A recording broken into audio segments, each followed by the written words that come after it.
आप कैमरा भी बंद नहीं कर पाएंगे और आपको फिर बहुत मजा आएगा। और डिपेंड करता है कि how much interest you have. So I hope we are ready and we can start now. Yes, क्या हम तैयार हैं? परफेक्ट। तो कैमरा इतने सारे ऑफ क्यों हैं भाई? अगर हम तैयार हैं तो कैमरा भी ऑन कर लीजिए साथ साथ, बहुत मजा आएगा। मैं आपको फिर बोल रही हूँ, आप अपना चार्ट पढ़ोगे ना, you are really really going to love it. सबसे ज्यादा इंटरेस्ट आता है जब हम अपने चार्ट से चीजों को अपनी लाइफ से कनेक्ट कर पाते हैं। सो क्या है पारशरी ज्योतिष, क्या है वैदिक एस्ट्रोलॉजी, कैसे हम इसको समझते हैं? आइए पहले तो मैं आपको बताती हूँ कि पारशरी ज्योतिष क्या है, व्हाट एग्जैक्टली वैदिक एस्ट्रोलॉजी इज। सो थोड़ी देर के लिए मैंने सभी को म्यूट किया है, और बीच बीच में मैं चैट बॉक्स भी ओपन करती रहूंगी आराम से हम लोग, क्योंकि साथ में I be taking your inputs, right? आपकी कुंडली से भी हम इसको साथ में रिलेट करेंगे तो आपको ज्यादा क्लैरिटी मिलेगी। So when it comes to Vedic astrology, जब पारशरी ज्योतिष की बात होती है, तो वैदिक एस्ट्रोलॉजी, जिसे हम ज्योतिष शास्त्र भी कहते हैं, ये भारत की प्राचीन वैदिक विजडम पर आधारित एक दिव्य विद्या है। तो सबसे अच्छी बात यह है कि ये जो पारशरी ज्योतिष या वैदिक एस्ट्रोलॉजी का जो कंसेप्ट है, ये हमारे ऋषि मुनियों के द्वारा दिया गया है। ये जन्म के समय ग्रहों और नक्षत्रों की स्थिति का एक अध्ययन करके व्यक्ति के जीवन के विभिन्न पहलुओं को समझने का एक प्रयास है। वैदिक एस्ट्रोलॉजी के अनुसार हमारी जन्म कुंडली हमारे पूर्व कर्म, हमारी जो पास्ट लाइफ कर्मास है, और इस जन्म के संभावित अनुभवों का एक ब्लूप्रिंट होती है। तो कहने का मतलब ये है, जब मैं आकाशिक भी बताती हूँ तो मैं हमेशा जो है इस चीज को I try to make it very simple for you. तो मैं इसको यहाँ पर भी आई मेक इट सिंपल कि क्या होता है, जैसे एक बच्चे का जन्म होना होता है, तो वो जन्म किसके आधार पर होता है? जो हमारा प्रारब्ध होता है, जो हमें इस जन्म में काटना है वो, और जो हमारी जो अनुभव आगे जो होना है उसका एक ग्लांस है वो, एक तरीके से। तो उस समय पे जब जन्म होता है, उस समय जो हमारा एक पिक्चर क्लिक होता है ब्रह्मांड का, जिसको हम बोलते हैं ब्लूप्रिंट। तो वैदिक कुंडली इज बेसिकली अ ब्लूप्रिंट। कुंडली क्या है? वो एक ब्लूप्रिंट है, ठीक है? जहां पर हमारा प्रारब्ध जो हमें काटना है वो हमें पता चलता है, और जो हमारे आने जो होना, आगे जो होना है, उसका भी हमें एक आइडिया मिलता है। तो कहने का मतलब ये है कि ये जो है, इसका जो उद्देश्य है वो सिर्फ भविष्य बताना नहीं है, बल्कि व्यक्ति को अपनी जो उसकी ऐसे जो उसके पॉजिटिविटी है, जो उसका, मुझे कहना चाहिए, उसकी शक्तियां हैं, उसकी जो चुनौतियां हैं, जो जीवन के उद्देश्य हैं, उसको समझाना है। तो सिर्फ वैदिक एस्ट्रोलॉजी से हम सिर्फ अपना भविष्य ही नहीं देख रहे हैं, हमारे अंदर क्या, हमारा क्या पॉजिटिव है, क्या नेगेटिव है, किस क्षेत्र में हमें स्ट्रगल करना है, कौन सी चीज हमें गिफ्ट के तौर पर मिली है, ये सब कुछ हमें वैदिक एस्ट्रोलॉजी से बहुत आसानी से एक ग्लांस में समझ आता है। एक ग्लांस में, जस्ट इन वन ग्लांस, अगर आपको वैदिक एस्ट्रोलॉजी आती है, आप किसी का चार्ट देख के बता सकते हो कि इस व्यक्ति की लाइफ में सबसे ज्यादा स्ट्रगल किस पार्ट में होगा, और ये सबसे ज्यादा अच्छा किस पार्ट में कर रहा होगा। ठीक है? ये इसकी मैरिड लाइफ में स्ट्रगल है, या फिर इसके फिनेंसेस में स्ट्रगल है, या इसकी लाइफ में ओवरऑल किस किस एरिया में स्ट्रगल है, और किस किस एरिया में ये फ्लरिश करने वाला है। I hope you understand this. ये एक ग्लांस में हमें समझ आ जाता है, ठीक है? इसके अलावा वैदिक एस्ट्रोलॉजी का जो मुख्य तत्व है वो किस किस चीज पर आधारित है? सबसे पहले 9 ग्रह, 12 राशियां और 12 भाव। 12 9 12। तो कहने का मतलब ये है, एक कुंडली में 12 भाव होते हैं, ये मैं भी आपको दिखाऊंगी, आराम से मेरे साथ चलिएगा बड़ी तसल्ली से। और 9 जो है ग्रह होते हैं, और 12 राशियां होती है। सबको पता है 9 प्लैनेट्स हैं, तो there are 9 planets, 12 houses and 12 rashis. It is a combination of all three. And when we'll move further, we'll also talk about 27 nakshatras. I hope this is clear to everyone. So the combination says there are 3 things will be studying. पहली चीज है हमारे 12 घर, दूसरी चीज है 9 ग्रह, और तीसरी चीज है 12 राशियां। क्लियर है? इसी का परमिटेशन कॉम्बिनेशन जब हम बनाते हैं, उसी को हम क्या कहते हैं? वैदिक एस्ट्रोलॉजी। अब यहाँ पर ये जो 9 ग्रह हैं, 9 ग्रह कौन कौन से हैं? सूर्य, चंद्र, मंगल, Budh, Guru, Shukra, Shani, Rahu, Ketu. If I say in English, there are sun, then moon, then Mars, then Mercury, then Jupiter, then Venus, then Saturn, then Rahu and Ketu. So these are 9 planets that are, we only focus on these 9 planets. Then there are 12 rashis, 12 राशि हैं, जो आप लोगों को अभी आपको याद भी होंगी, कुछ कुछ को तो अपनी पता भी होंगी। और 12 घर हैं, देर आर 12 हाउसेस, जिस पर हम फोकस करते हैं।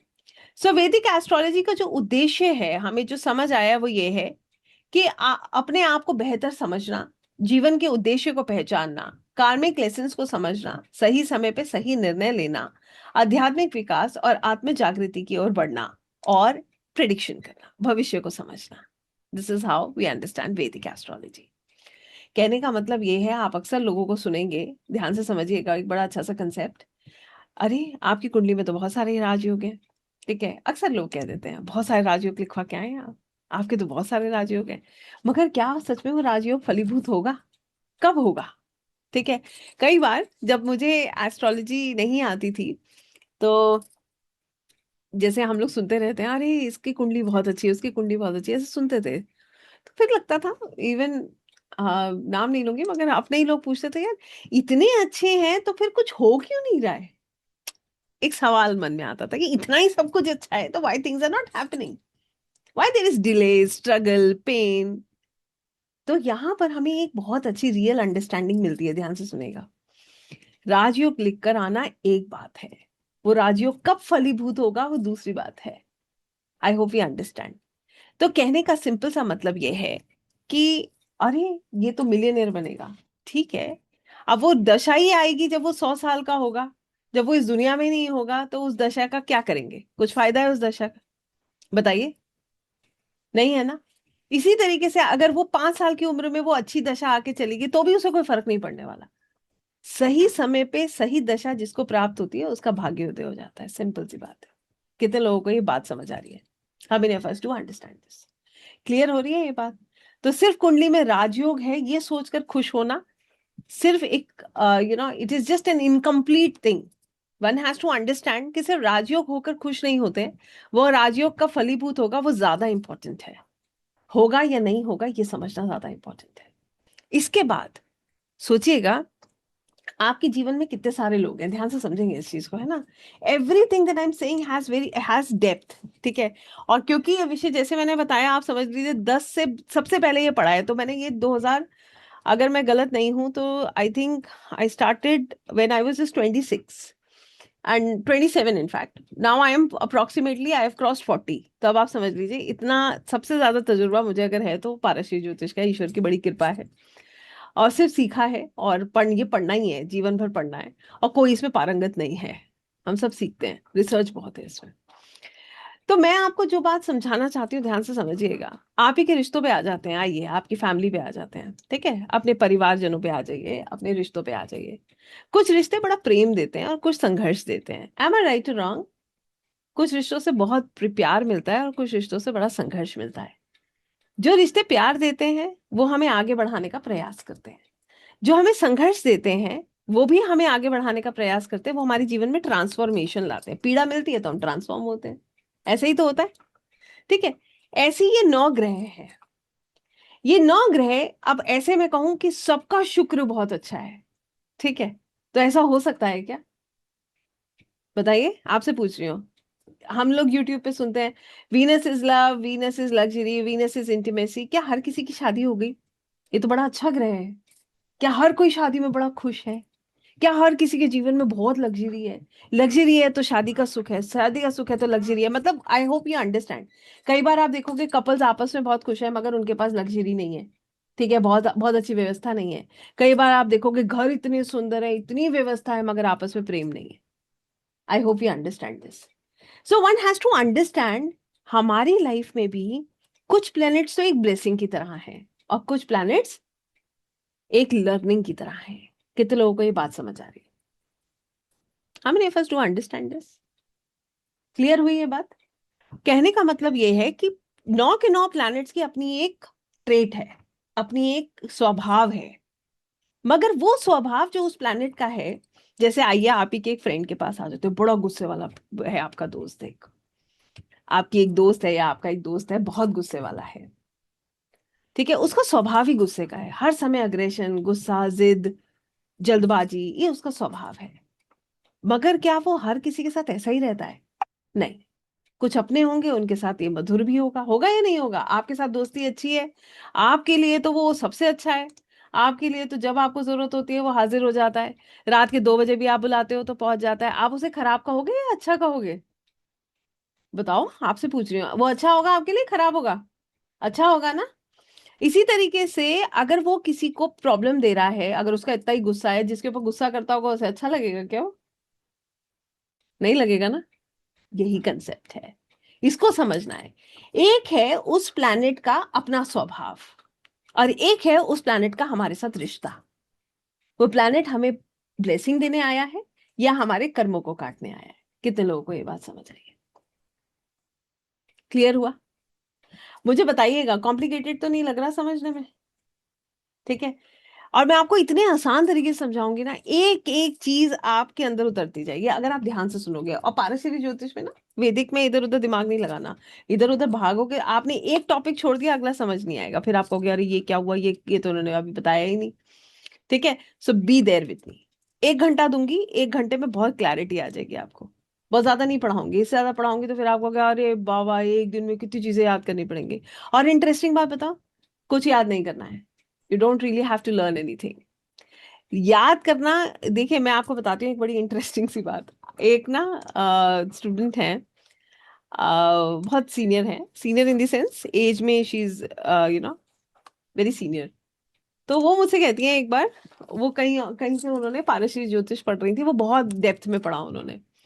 तो वहां पर उन्हें कुंडली बनाना भी सिखा रहे थे। तो वो कहती है हाँ, इतना दिमाग होता तो बीटेक ही नहीं कर लिया होता। आज एस्ट्रोलॉजी पढ़ने की बैठती, ये क्या करा रहे हैं मुझसे? पॉइंट 1 की कैलकुलेशन करा रहे हैं दिव्या मैडम बैठ के। आई होप हम इस बात को समझ रहे हैं। सो प्लीज इस थॉट प्रोसेस से बाहर आइए कि ये कॉम्प्लिकेटेड है। It is not at all complicated, ये कॉम्प्लिकेटेड है ही नहीं। ये इतना सिंपल है कि अगर आप कनेक्ट कर गए तो आपको बहुत मजा आएगा। और अब आपको किसी से पूछेगा भी मत, सिर्फ कुंडली उठा के कहिएगा ऐसा हो रहा है और वैसा हो रहा हो। इतनी सुंदर विद्या है ये। सो मैं क्यों इस बात को मैंने आपसे कहा, just to make you understand कि आप लोगों के लिए ये चीजें आसान हो जाएंगी समझना। और एआई की तो निश्चित हमें हेल्प मिल रही है, कुंडली बनी बनाई मिलती है। हम तो सिर्फ पढ़ेंगे कुंडली को, हम कुंडली बनाएंगे नहीं।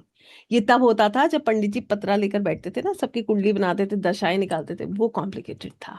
पढ़ना इतना कॉम्प्लिकेटेड नहीं है। और मैं आपको बताती हूँ, अपनी नोटबुक के पहले 3 पन्ने हमेशा ऐसे बनाइएगा, स्टार्टिंग में सिर्फ उसका रेफरेंस लेकर कुंडली पढ़िए। जैसे हम वो कहते थे ना, मैथ्स में फॉर्मूलाज लिख लेते थे एक जगह, और फिर उन फॉर्मूलाज को देखते रहते थे, फिर वो एक टाइम पर आकर याद आ जाते थे कि a+b का whole square is equal to a² + b² + 2ab, ऐसे ही तो होता था। फिर वो एक समय पे आके इतने अच्छे से याद हो गए कि कभी वो फॉर्मूला नहीं देखना पड़ा। बिल्कुल वैसे ही हम इसको करेंगे। We'll keep, I tell you certain things that you have to make sure that you have those papers no ready. आपके पास वो 2-3 पेपर, चाहे आप अपने टेबल पे स्टिक कर लीजिए, चाहे आप अपने रजिस्टर के पहले 3 पेजेस बना लीजिए। आज से 15 साल पुरानी नोटबुक दिखाऊंगी, मेरे भी बने हुए हैं। मैंने 2 कलर के पेन से उनको बनाया था, और स्टार्टिंग में खूब कुंडली उससे देखी, फिर वो याद हो गया। ठीक है, क्लियर हुआ? तो ये भी नहीं सोचना है कि ये कॉम्प्लिकेटेड है, बहुत आसान है। तो अब अगर आप इंटरेस्टेड हैं तो करिए अपने कैमरास ऑन, और कुंडली रखिए अपने साथ, क्योंकि अब मैं आपको जो समझाने जा रही हूँ वो बहुत इंटरेस्टिंग है। और इंटरेस्टिंग इतना है कि आप जब समझेंगे, you are going to love it. Not only you are going to love it, you are going to start understanding yourself and your chart. और फिर आपको ये भी मैं बता रही हूँ, डिस्क्लेमर दे रही हूँ इसके साथ पहले ही, इट इज अडिक्टिव। ये एडिक्शन है। जो एक बार इसमें घुस जाता है वो जीवन भर इसको पढ़ता है, पढ़ते जाएंगे, क्योंकि रिसर्च है। तो बहुत मजा आता है। इट इज, यहाँ पर आपका दिमाग जो है ना, पूरी तरीके से भागने लगता है। So let me just share my screen, क्योंकि मैं अब आपको लिख लिख कर एक एक चीज समझाऊंगी, तो आई थिंक आपके लिए वो आसान हो जाएगा।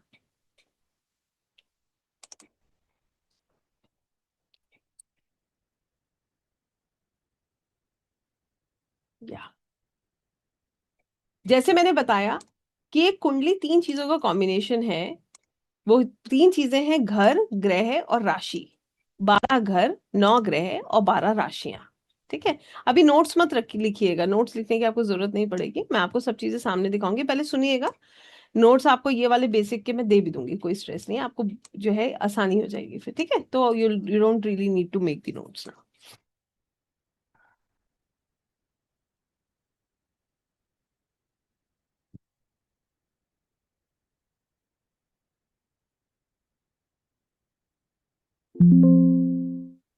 सो ज्योतिष मीन्स ज्योति, ज्योत किस चीज ज्योति, मतलब ज्योतिष का मतलब होता है, it is basically a science of light, Jyoti, divine light. तो ज्योतिष जो है वो किस कंसेप्ट पर है? ये कंसेप्ट क्या है? ये हमारे कर्मा और हमारा रीइंकारनेशन, जो हम कर्म करके आए, जो हमारा प्रारब्ध है और जो इस जन्म में हम आए हैं, उसका एक कॉम्बिनेशन है, जो अभी मैंने आपको समझाने का प्रयास किया। ज्योतिष जो है, बहुत सारे कारणों से हम इसको बहुत इंपॉर्टेंट मानते हैं। उसका कारण यह है कि हमें इससे गाइडेंस मिलती है, इंसाइट्स मिलते हैं, हमें अपने कार्मिक इन्फ्लुएंसेस समझ आते हैं, हम अपने लिए प्रिडिक्शंस कर सकते हैं, हमें रेमेडीज समझ आ जाती हैं, हमें ये भी समझ आ जाता है कि हम अपने निर्णय किस आधार पर करें, कौन सा चीज हमारे लिए सही है। ज्योतिष करने वाले व्यक्ति को कुछ चीजें हमेशा याद रखनी चाहिए। सबसे पहली चीज, उसके अंदर डेडिकेशन होना चाहिए। दूसरा चीज, उसे जिंदगी भर पढ़ना है, उसे ये बात याद रखनी चाहिए, और एथिकली इसको प्रैक्टिस करना चाहिए, और एस्ट्रोलॉजी के लिए एक पैशन होना चाहिए। तो वो आज आपको पता चल जाएगा कि आपके अंदर वो पैशन है या नहीं है, आप इसे हमेशा पढ़ पाएंगे या नहीं पढ़ पाएंगे, या फिर आप इसको जो है कितने डेडिकेशन से इससे कनेक्ट कर पा रहे हैं। और मैं आपको फिर एक बात अपनी दोबारा दोहराऊंगी, डेडिकेशन और ये जो कंटिन्यूअस लर्निंग, ये सब चीजें कहाँ से जुड़ेंगी? ये जुड़ेंगी आपके फोकस और आपके कंसंट्रेशन से। तो स्टार्टिंग में आधा घंटा रुकिएगा, उसके बाद अगर आपको अच्छा लगता है, आपको खिंचाव महसूस होता है, आपको लगता है कि समझ आ रहा है, तो कंटिन्यू कीजिएगा, वरना परेशान मत होइएगा। ठीक है? और मगर जिसको थोड़ी सी भी इच्छा है, वो कैमरा खोल के आधा घंटा बैठिएगा जरूर। मैं बार बार इस बात को कह रही हूँ। कारण क्या है? कैमरा बंद करके वो लास्ट बेंचर बन जाते हैं फिर हम। ये सब सोच रहे होंगे, देखिए कितनी खराब है ये, हमें कैमरा भी बंद नहीं करने देती है। नहीं करने दूंगी, दोपहर का टाइम है, आप नहीं पढ़ोगे, मुझे पता है। I know. आप क्या करोगे ये भी मुझे पता है। अभी हाथ में पेन होगा और किचन में कोई कुछ कर रहा होगा, कोई पता चला घर में वॉक कर रहा होगा, नहीं करिएगा, नहीं समझ आएगा। ठीक है? तो बैठिए, प्रेम से बैठिए, कुछ मिलेगा ही, आप कुछ, आपका कोई नुकसान नहीं होगा, आपको फायदा ही होगा। Okay? So camera on off नहीं करेंगे अब, और जितने लोगों का ऑन है वो तो ऑन रखेंगे, जिनका ऑफ है वो अगर पॉसिबल है तो ऑन कर ले, नहीं पॉसिबल है तो कोई बात नहीं। मैं तो कह ही सकती हूँ, तो मैं तो अब वो स्कूल वाले टीचर तो हूँ नहीं, ये भी पंगा है। ठीक है? तो चलिए, जोक्स अपार्ट, आगे बढ़ते हैं ना। जैसे मैंने आपको बताया कि कुंडली जो है, मैं आप सीधे इस पे आ रही हूँ, ये हमारी कुंडली है, देखिए सबने ये, एवरीबडी हैज सीन दिस, सबने देखा है इस चार्ट को? This is called a blank chart, बिल्कुल ब्लैंक है, ये टेवा होता है, ये इसको हम हिंदी में टेवा कहते हैं, हिंदी संस्कृत में। अब मैं आपको इसको समझा रही हूँ। मैंने आपको बताया 12 घर, कितने घर बताए थे? 12 घर, 9 ग्रह और 12 राशियां, यही बताया मैंने आपको। It is a combination of all these three. तो अगर मैं यहाँ पर, आप इस कुंडली को देख रहे हो, इस चार्ट को देख रहे हो, तो यहाँ पर अगर आप खाने चेक करोगे ना, ये 12 हैं। ठीक है? कितने हैं? 12 हैं। इनको, यही हमारे वो 12 घर हैं जो हम पहले बात करेंगे। पहले हमने किस विषय में बात करनी थी? हमें पहले 12 घरों के विषय में बात करनी थी। ठीक है? So if we'll count together, साथ में काउंट कर लेते हैं। दिस इज 1 2 3 4 5 6 7 8 9 10 11 12, कितने हुए? 12 हुए। ठीक है? अब एक चीज समझिएगा, मान लीजिए आपके, आपका एक लैंड है। ओके? बहुत बड़ा सा आपका एक लैंड है। ठीक है? अब उस लैंड में आपने इसकी प्लॉटिंग करी, यू अंडरस्टैंड प्लॉटिंग, छोटे छोटे प्लॉट्स काटे। ठीक है? अब मान लीजिए ये उसका रास्ता है, ये आपने एक एक बहुत बड़ी सी रोड छोड़ दी। ऐसे ही तो बनता है। आपने, मान लो ये लैंड आपकी थी, आपने ये रोड, अब कितने फील्ड में, मुझे इतना चौड़ाई वौड़ाई नहीं पता, तो मैं इतना डेप्थ में नहीं बताऊंगी, ऊपर ऊपर से बता रही हूँ। ओके? आपने ये रोड छोड़ी, अब आपने ये प्लॉट, इसमें प्लॉटिंग करी। ठीक है? ऐसे करके आप मान लो आपने 8 प्लॉट इसमें काटे। यही तो कहा जाता है कि हमने प्लॉटिंग करी इसमें। ठीक है? अब ये प्लॉट नंबर 1 है, ये प्लॉट नंबर 2 है, ये प्लॉट नंबर 3 है, ये प्लॉट नंबर 4 है, ये आपने प्लॉट नंबर 5 है, ये आपका प्लॉट नंबर 6 है, ये प्लॉट नंबर 7 है, और ये प्लॉट नंबर 8 है। क्लियर हो गया हमने क्या किया? क्लियर है? यस? ऐसे ही हुआ। अब ये प्लॉट नंबर फिक्स है ना, अब चाहे इसमें राम जी आके रहें या श्याम जी आके रहें, बताइए, प्लॉट नंबर थोड़ी चेंज होता है। अब आपने अगर प्लॉट नंबर 1 जो है राम जी को दे दिया, तो भी प्लॉट नंबर 1 रहेगा। अब मान लीजिए राम जी का बाद में विचार बदल गया, श्याम जी आके रहने लगे, तो भी प्लॉट नंबर 1 रहेगा, या प्लॉट नंबर भी बदलेगा? कंफर्म हो गया ये बात कि प्लॉट नंबर चेंज नहीं होगा, चाहे राम जी रहे, चाहे श्याम जी रहे, चाहे कोई भी आके रहे। अब चाहे राम जी जो है खरीद के श्याम जी को किराए पे दे दें तो भी उसका प्लॉट नंबर यही रहेगा। ठीक बात है, यही तो कहेंगे। बिल्कुल ऐसे ही ये जो चार्ट है ना, ये फिक्स्ड है, ये कभी नहीं बदलता है। कितने लोगों को मेरी बात समझ आ रही है? इस चार्ट के ये जो 12 घर हैं ये फिक्स्ड है, ये बदलेंगे नहीं। क्लियर हुई मेरी बात? सभी को क्लियर है? और इसकी नंबरिंग कैसे होगी, जैसे मैंने यहाँ पर रैंडमली कैसे भी नंबरिंग कर दी, इसकी नंबरिंग कैसे होती है, हमेशा एंटी क्लॉकवाइज होती है। कैसे होती है? एंटी क्लॉकवाइज होती है। I hope this is clear to everyone. तो पहला घर हमेशा ये होगा, दूसरा घर हमेशा ये होगा, तीसरा घर हमेशा ये होगा, चौथा घर हमेशा ये होगा, पांचवा घर हमेशा ये होगा, छठा घर ये होगा, सातवां घर ये होगा, आठवां घर ये होगा, नवा घर ये होगा, 10वां घर ये होगा, 11वां घर ये होगा, और 12वां घर ये होगा। ठीक हो गई ये बात? क्लियर है सभी को? Yes, I hope this is perfect. अब क्या हुआ, मान लीजिए ये आपका प्लॉट था, इस प्लॉट में आपने 8 प्लॉट काट दिए, साथ में आपको लोगों ने कहा कि हमें तो एक पार्क भी चाहिए। आपने एक जगह पार्क की फिक्स कर दी, ये आपने पार्क बना दिया बीच में। ठीक हो गया। फिर आपको लगा कि यार पार्किंग की भी स्पेस चाहिए, बाहर ये मेन गेट है मान लीजिए, तो अब आपने यहां पर पार्किंग बना दिया। अब ये फिक्स हो गया, ये भी बदल जाएगा? पार्किंग तो पार्किंग रहेगी भाई। एक व्यक्ति जिसका एक नंबर घर है, एक नंबर प्लॉट है, उसका अधिकार सिर्फ एक नंबर पर है। वो कभी ऐसा तो नहीं है कि वहां पार्किंग बन जाएगी। बताइए, ऐसा हो सकता है क्या? नहीं होगा। तो कहने का मतलब ये है कि ऐसे ही इन घरों का जो कार्य तत्व है ना, वो सेम है, वो कभी भी नहीं बदलता। कितने लोग इस बात को समझ पा रहे हैं? हर घर का जो रिस्पॉन्सिबिलिटी है ना, वो उसी घर की है, वो कभी चेंज नहीं होगी। आइए समझते हैं कौन सा घर किस चीज के लिए रिस्पॉन्सिबल है। ये 12 घर हमारे जीवन के बारे में बताते हैं। ये 12 हाउसेस क्या बता रहे हैं? They tell about every aspect of our life. In fact मेरा भाई, मेरी बहन, मेरे चाचा, मेरे ताऊ, मेरे मामा, मेरे पिता, मेरी माता, सब इसमें है। कितनी इंटरेस्टिंग बात है। इंटरेस्टिंग है या नहीं है, पहले ये बताइए, इंटरेस्टिंग है ना? यस। आइए समझते हैं कौन सा घर क्या बताता है। और इसको समझिएगा ध्यान से, बड़ा इजी है ये। पहला घर मैं खुद हूं, सेल्फ। ये ना मैं आपको भी दिखा भी दूंगी, आप चाहें तो उसका स्क्रीनशॉट ले लीजिएगा। अभी मेरा, क्योंकि I am writing with the mouse, it's not very clearly written, ठीक है? सो पहला घर मैं खुद हूं। मैं खुद कैसा हूं, मेरा कैरेक्टर कैसा है, मेरी पर्सनालिटी कैसी है, मैं कैसा दिखता हूं, ये सब कहां से पता चलेगा? पहले घर से। कितने लोगों को ये बात समझ आ रही है? ठीक है, क्लियर हुआ? पहला घर क्या बताएगा? मैं कैसा हूं। ठीक है, अब आपको किसी से पूछने की जरूरत नहीं है कि आप कैसे हैं। कुंडली देखेंगे, आपको बाद में बताएगा वो कि मेरा गुस्सा तेज है, आप देखेंगे अच्छा ये मंगल यहाँ बैठा है, ये आदमी बहुत गुस्से वाला है भाई।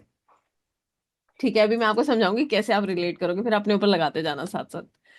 आई होप ये बात समझ आ रही है कि पहला घर कौन है? पहला घर मैं हूं। In fact our colour, our body, ठीक है, हमारा नेचर, हम सॉफ्ट हैं, हम रूड हैं, हम डोमिनेटिंग हैं, हम इमोशनल हैं, पल पल रो देते हैं, दिमाग से चलते हैं, मन से चलते हैं, कहाँ से पता चल रहा है? पहले घर से। क्लियर हुआ ये? अब पहला घर हो गया मैं। दूसरा घर क्या है? आइए, दूसरा घर, पहले जब बच्चा इस दुनिया में आता है तो सबसे पहले वो किसको ढूंढता है? सबसे पहले उसके पास कौन होता है? उसका परिवार। तो दूसरा घर घर कौन है? कुटुंब, हमारा परिवार। इसको क्या बोलते हैं? कुटुंब। दूसरा घर और क्या बताता है? दूसरा घर बताता है हमारी वाणी, हम कैसा बोलेंगे। कोई तेज बोलता है, कोई बहुत गुस्से में चीख देता है, कोई बहुत सॉफ्ट होता है, वो बेचारा रोकर चुप हो जाता है। ठीक है, तो दूसरा घर और क्या बताता है? हमारी वाणी, हमारा खान पान, कोई कैसा खाना खाता है, तीखा खाएगा, मीठा खाएगा, ये भी हमें दूसरे घर से पता चलता है। और दूसरे घर से हमें क्या पता चलता है? दूसरे घर से हमें पता चलता है हमारी एक्यूमुलेटेड वेल्थ, हम जो धन जोड़ते हैं ना, वो कहाँ से पता चलता है? दूसरे घर से। अब जितने लोगों को प्रॉब्लम है ना, पैसा सेव नहीं होता, पैसा सेव नहीं होता, कौन सा घर डिस्टर्ब है? बताइए कौन सा घर डिस्टर्ब है? Second house. परिवार से नहीं बनती। कौन सा घर डिस्टर्ब है? Second house. अंडरस्टूड? हम सोचते हैं कि हम कर रहे हैं, हमारे घर वाले बड़े जो है परेशान करते हैं, कुंडली हमें सब बताती है कि हम क्या लेकर आए हैं। क्लियर हुआ? तो सेकंड हाउस से हम क्या देखेंगे? सेकंड हाउस से हम अपनी फैमिली को देखेंगे, अपने कुटुंब को देखेंगे। सेकंड हाउस से हम अपनी वाणी को देखेंगे, अपने खान पान को देखेंगे। सेकंड हाउस से हम एक्यूमुलेटेड वेल्थ देखेंगे। ठीक है? पैसा जो हम बचाते हैं वो हम सेकंड हाउस से देखेंगे। अब आता है तीसरा घर। तीसरा घर है मेरा करेज, मेरी हिम्मत। ठीक है? इट इज अबाउट माई करेज, पराक्रम। यही घर है मेरे सिबलिंग्स का, छोटे भाई बहनों का। कौन से छोटे? ये मैं आपको भी आगे दूंगी, तो आप उसका चाहे स्क्रीनशॉट ले लीजिएगा, आपके लिए इजी हो जाएगा। ठीक है? Third house is siblings, third house is my courage और मेरी कम्युनिकेशन। अभी सेकंड हाउस बता रहा था मैं तेज बोलूंगी, मैं हल्का बोलूंगी। थर्ड हाउस बताता है मेरा कम्युनिकेशन कैसा होगा, क्या मैं अपनी बात को अच्छे से लोगों को बता पाऊंगी, लोग मेरे से कनेक्ट कर पाएंगे या नहीं कर पाएंगे। क्लियर हुआ? कितने लोगों को क्लियर हो रहा है? इंटरेस्टिंग। तो थर्ड हाउस से मेरा करेज पता चलता है। जैसे कितने लोग बंजी जंपिंग कर सकते हैं, नहीं कर सकते हैं? हिम्मत होगी तभी तो करेंगे, तो करेज होगा तभी करेंगे। हर व्यक्ति तो नहीं बंजी जंपिंग कर लेता है। बताइए, कर लेता है क्या? नहीं कर पाता ना। तो थर्ड हाउस की वजह से। ठीक है? हमारे अंदर कितनी हिम्मत है वो बहुत मैटर करती है। Then third house is responsible for our siblings, younger siblings. And third house is also responsible for our communication. ये छोटी मोटी यात्राओं का भी घर है, जो हम छोटी मोटी ट्रैवल करते हैं ना, आसपास 100 किलोमीटर्स तक आप मान लीजिए, ये छोटी मोटी यात्राएं। इनफैक्ट मतलब छोटी मोटी यात्राएं मतलब जो काम के लिए हमें ट्रैवल करना पड़ता है, या इधर ये घर किसी का बहुत प्रोमिनेंट होता है, तो ऐसे लोगों को घूमने का बड़ा शौक होता है। ओके? अब आइए चौथे घर पे। देखिए, छोटा भाई मिल गया, छोटी बहन मिल गई। मैंने कहा ना आपको सारे रिश्ते भी यही मिलने वाले हैं। तो छोटा भाई कैसा होगा, कहाँ से पता चलेगा? कहाँ से पता चलेगा? Third house. छोटी बहन कैसी होगी? Third house. सिबलिंग्स कैसे होंगे? ऑलमोस्ट आपके रिश्ते कैसे होंगे सिबलिंग्स के, आप अंदाजा लगा लोगे वहां से। Okay? Now comes the fourth house. Fourth house is very interesting. Fourth house हमारी माँ का घर होता है, माता जी, mother. It is the house of your mother. What kind of relations you'll have with your mother, what kind of personality your mother will have, ये हम चौथे घर से देखेंगे। चौथा घर हमारा सुख भाव होता है। सुख भाव का मतलब क्या है? सुख का मतलब हमारे घर की लग्जरी। ठीक है? हमारे घर का एनवायरमेंट, घर में लग्जरी कितनी है, गाड़ी, घर, सब चौथा घर। गाड़ी होगी, कब होगी, कैसे होगी, चौथे घर से देखेंगे। ठीक है? घर होगा, कब होगा, चौथा घर से देखेंगे। ठीक है? मदर चौथे घर से देखेंगे। क्लियर हुआ? Fourth house is responsible for our luxury, for mother, for our house, car, and all these stuff. In fact, the environment, basic education कौन देता है? माँ देती है। ABCD लिखवाएगी, हाथ पकड़ के लिखवाएगी, चलना सिखाएगी, है ना? तो बेसिक एजुकेशन भी हम फोर्थ हाउस से देखते हैं। क्लियर हुआ ये? Yes. Now coming to the fifth house. Fifth house is the house of past life पुण्य कर्मा। हम पिछले जन्म से क्या अच्छे कर्म करके लेकर आए, वो हमारा फिफ्थ हाउस बताता है। ठीक है? पुण्य कर्मा, पास्ट लाइफ पुण्य Karma.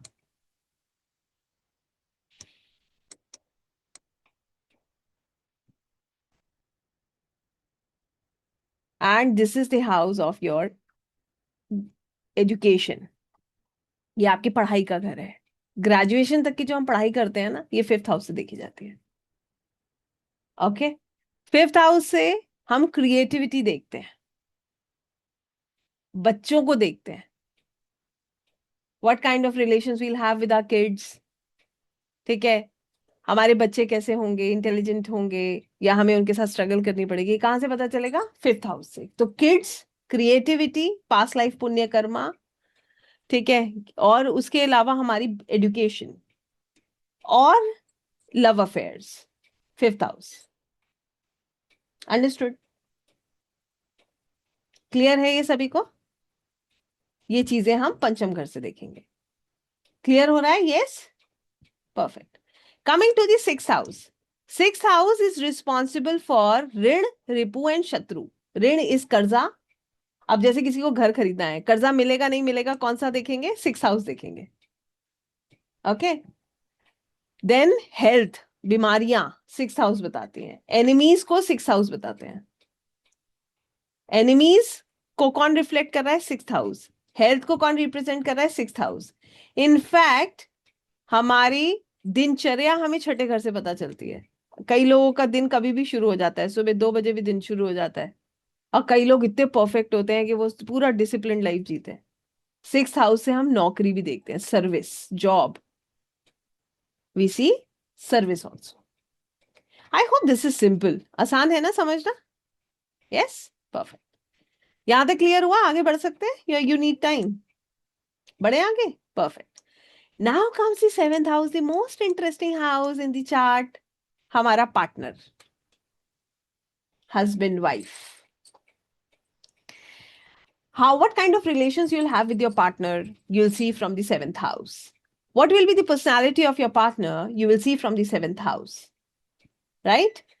In fact, business you will see from the seventh house, and business partnership you will see from the seventh house. सप्तम घर से हम अपने पार्टनर को देखते हैं, लाइफ पार्टनर को। सप्तम घर से उनके साथ कैसा रिश्ता रहेगा पता चल जाता है। सेवेंथ हाउस से हमें यह भी पता चल जाता है कि हमें बिजनेस पार्टनरशिप में करना चाहिए या नहीं करना चाहिए, और हम बिजनेस कर सकते हैं या नहीं कर सकते हैं। कितने लोगों को क्लियर हुआ ये? ठीक है, okay. Moving to the eighth house. Eighth house is the house of struggle, secrets, occult.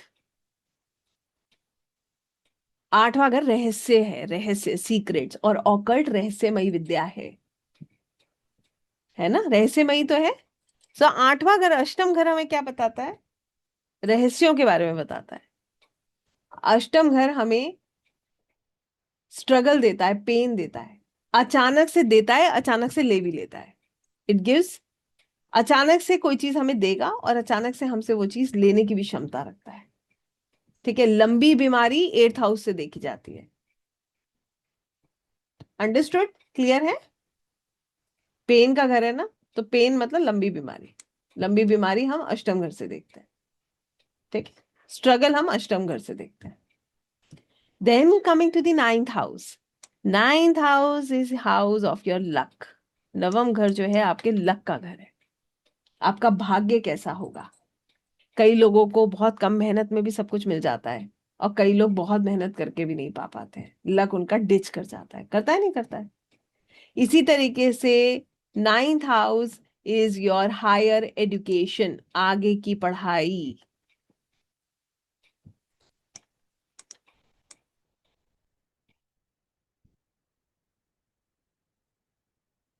Ninth house is long travel, लंबी यात्राएं। नाइन्थ हाउस इज योर गुरु, आपके गुरु। इज योर फादर, फादर को 9, 10 दोनों से देखेंगे, क्योंकि पिता भी हमारे पहले गुरु होते हैं। तो नवम घर हमारे पिता को बताता है। It tells you about your father, what kind of relations you will have with your father, कैसे होंगे वो, आपके कैसे संबंध होंगे, आपको नवे घर से खूब अच्छे से पता चल जाता है। आपके गुरु के बारे में पता चल जाता है। आपकी रिलीजियस प्रैक्टिसेस आप नाइन्थ हाउस से देखते हो। ओके, आप ईश्वर में विश्वास करते हो, आप स्पिरिचुअल हो, आप कितना अध्ययन कर रहे हो, ये सब आप नवे घर से देख रहे हो। क्लियर हो रहा है ये? ठीक है। देन ये घर था हमारे स्पाउस का, थर्ड हाउस सिबलिंग का, फोर्थ हाउस मदर का। नाइन्थ और टेंथ दोनों से हम फादर को देखते हैं, टेंथ से भी फादर को देखते हैं, बट नाइन्थ क्योंकि guru and father are the same, तो हम फादर को यहां से भी देखते हैं। Tenth house is your workplace, आपका कर्म स्थान। इज नेम एंड फेम, आपको नाम शौहरत मिलेगी या नहीं मिलेगी, कहां से पता चलेगा? टेंथ हाउस से। ओके, क्लियर हुआ? Even we can see father from here, father को हम यहां से भी देखते हैं। ओके, क्लियर है ये सभी को? यस। तो 10th हाउस हमारा कर्म स्थान है, मतलब हमारे ऑफिस का एनवायरनमेंट कैसा होगा, किस तरीके का काम मैं करूंगा तो मुझे फायदा होगा, और दूसरी चीज क्या मुझे नाम शोहरत मिलेगी, क्या जो है मेरे पिता का कैसा एक व्यक्तित्व होगा, ये सब हम 10th हाउस से देखते हैं। Then comes the 11th house, is the house of profits, gain. मेहनत तो सब करते हैं, प्रॉफिट हर किसी को होता है क्या? ये घर बढ़िया होगा तो बहुत बढ़िया प्रॉफिट आएगा। ठीक है, इसकी दशा चल गई तो समझ जाइए प्रॉफिट ही प्रॉफिट, अगर अच्छा हुआ तो। और इसकी दशा चल गई, अगर खराब हुआ तो लॉस ही लॉस। कितने लोगों को समझ आ रहा है? ठीक है। तो this is the house of profit, this is the house of desire, आपकी इच्छाएं इसी घर से देखी जाती है। This is the house of your social circle, आप सोशली कितना एक्टिव हैं यहीं से देखते हैं।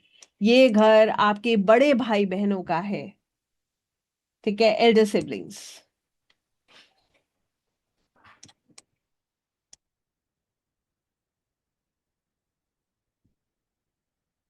क्लियर हो रहा है ये सभी को?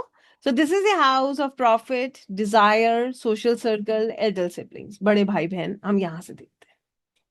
फिर आता है 12वां घर। 12वां घर हॉस्पिटल का है, 12वां घर जेल का है, 12वां घर लॉसेस का है, 12वां घर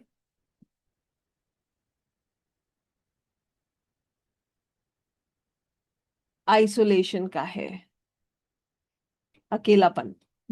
हॉस्पिटल में व्यक्ति अकेला होता है, नहीं होता है? ठीक है, जेल में भी वो अकेला होता है। और इसी तरीके से लॉसेस होते हैं यहाँ से हम विदेश देखते हैं, फॉरेन लैंड। जो लोग इंडिया से बाहर सेटल होते हैं उनको भी हम यहीं से देखते हैं, क्योंकि विदेश जाकर भी व्यक्ति अकेला हो जाता है, होता है ना? यस।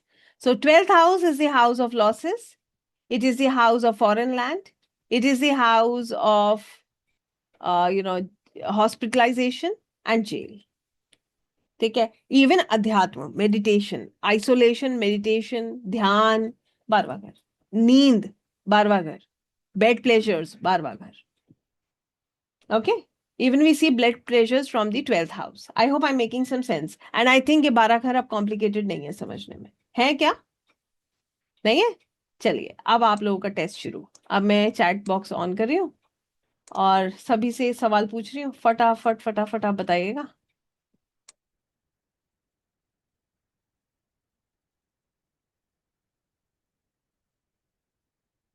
या फर्स्ट क्वेश्चन, अब मुझे ये देखना है कि इस व्यक्ति के की शादी कैसी रहेगी, शादी कैसी चलने वाली है। कौन सा घर देखूंगी? Quick, which house? Wow, too good.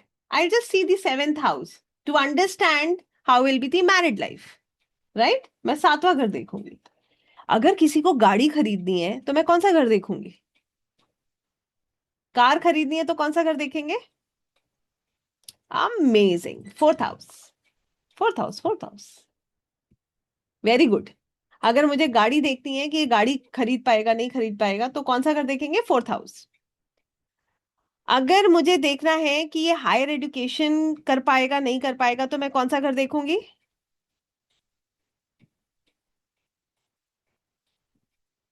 9th house, 9th house, 9th house. Higher education मैंने बताया था ना, लंबी यात्राएं हायर एजुकेशन कहाँ से देखते हैं? 9th हाउस से। अगर मुझे ये देखना है कि इस व्यक्ति के का को मान लीजिए कोई कोर्ट केस चल रहा है, हालांकि मैं थोड़ा मिस कर गई हूँ, मैं आपको बता देती हूँ। हम लिटिगेशन देखते हैं छठे घर से, ओके, ऋण रिपु शत्रु सब हम 6th हाउस से देखते हैं। तो अगर हमें ये देखना है किसी का कोर्ट केस चल रहा है तो कौन सा घर देखेंगे? 6th house. ओके, हम देखेंगे कि भाई ये कोर्ट केस खत्म होगा नहीं होगा। किसी को लोन लेना है, लोन मिलेगा नहीं मिलेगा कहाँ से पता चलेगा? 6th house. कोई आपके पास आया ये पूछने की बिजनेस पार्टनरशिप में काम करना चाहिए नहीं करना चाहिए, कहाँ से देखेंगे? 7th house, very nice. Income होगी, प्रॉफिट होगा नहीं होगा कहाँ से देखेंगे? 11th हाउस, बहुत बढ़िया। अब आप लोग अपने कंधों पे ऐसे कीजिए टैप, बिकॉज आपने बहुत अच्छे जवाब दिए। ठीक है, अब थोड़ी देर के लिए मैं चैट ऑफ करूंगी, I just keep it with me, क्योंकि आगे बढ़ना है। अब 12 घर समझ आ गए। अब बताइए ये कोई मुश्किल था? ये बिल्कुल मुश्किल नहीं है, या फिर टिप्स पे आ जाएगा। ठीक है, it will be on your tips. ऐसे ही यही 12 घर हमारे बॉडी पार्ट्स को भी बताते हैं कहाँ पर प्रॉब्लम आने वाली। जैसे चौथा घर हमारा हार्ट होता है, हृदय। तो जैसे कोई कहता है ना हार्ट अटैक आ गया, उसको आ जाएगा, तो उसका अगर हार्ट प्रॉब्लम है तो फोर्थ हाउस जो है अफ्लिक्टेड होगा, डिस्टर्ब होगा। आई होप यू अंडरस्टैंड। कितने लोगों को समझ आ रहा है? ठीक है, ऐसी ये बॉडी पार्ट्स है, बट ये हम आगे, this is medical astrology, will talk about it later. अभी के लिए इतना समझना बहुत है, पर्याप्त है, अगर इतना भी आपको समझ आ रहा है तो। इतना समझ आया सबको? ठीक है, अब आइए इसका सेकंड पार्ट देखते हैं। ये तो हो गया एक पहलू जो आज हमने समझा, और ये मेरी कोशिश है कि आप लोगों को ये बिल्कुल कॉम्प्लिकेटेड ना लगे, तो मेरा यही प्रयास है, और आई होप ये सफल भी होगा। अभी तक तो लग रहा है कि सफल है। अब बात आती है 9 ग्रहों की। आइए इन 9 ग्रहों को समझते हैं। हर ग्रह की एक विशेषता है, हर ग्रह का एक अपना जो है, हर ग्रह कुछ बताता है। They have their own tendencies. आइए समझते हैं, starting from sun to Ketu. ये बड़ा इंपॉर्टेंट है, तभी तो आप कनेक्ट कर पाएंगे, और कनेक्ट करके दिखाऊंगी मैं आपको अभी के अभी। ठीक है, शर्त यह है कि मैं क्वेश्चंस भी उन्हीं के लूंगी जो कैमरा ऑन करेंगे, और जो है आंसर्स भी उन्हीं के सुन रही हूँ जो कैमरा ऑन कर रहे हैं। तो कैमरा ऑन रखिए, हाँ please be there with me. I won't take much of your time, but you love it. आपको ये लाइफ लॉन्ग याद रहेगा अगर आपने इसे ध्यान से समझ लिया, और फिर आप अपने आप भी थोड़ा थोड़ा थोड़ा थोड़ा आप आगे बढ़ते जाइएगा। You are really going to love it. So coming from sun, starting from sun. Sun राजा है, सन इज द किंग। ठीक है, हमेशा ऐसे ही याद रखिएगा, आपको कभी दिक्कत नहीं होगी। सूर्य पिता है, सूर्य राजा है, sun is the father, sun is the king. तो हमें कौन सा ग्रह बताता है कि फादर कैसे होंगे, फादर के साथ रिलेशंस कैसे होंगे? वो है सूर्य, सन। अंडरस्टूड? क्लियर हो गया? सन इज गवर्नमेंट सपोर्ट। सूर्य हमें सरकार को बताती है। ठीक है, सूर्य हमारी विल पावर है, सूर्य हमारी आत्मा है। Sun is our soul. Clear है? सन जो होता है वो हमारी सोल होती है।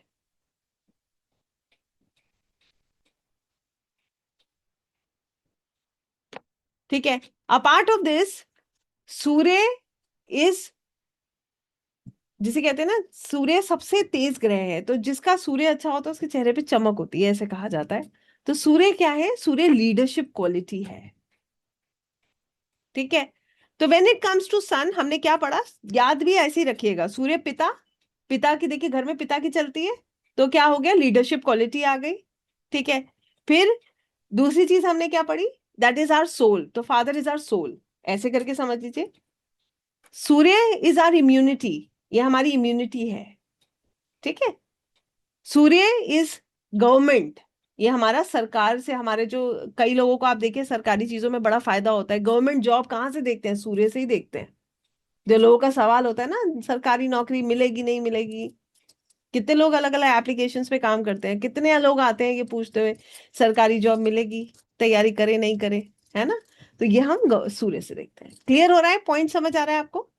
फिर क्या है, आगे बढ़ेंगे अगले ग्रह पे, वो है चंद्रमा। तो सूर्य राजा है, तो चंद्रमा कौन है? रानी। चंद्रमा कौन है? माँ। सूर्य पिता है, चंद्रमा माँ है। ठीक है, चंद्रमा माँ है। चंद्रमा हम ये बताता है कि हमारी मदर के साथ कैसे टर्म्स हैं, या हमारी मदर का क्या भूमिका है हमारे जीवन में, ये हम चंद्रमा से देखते हैं। I hope this is clear.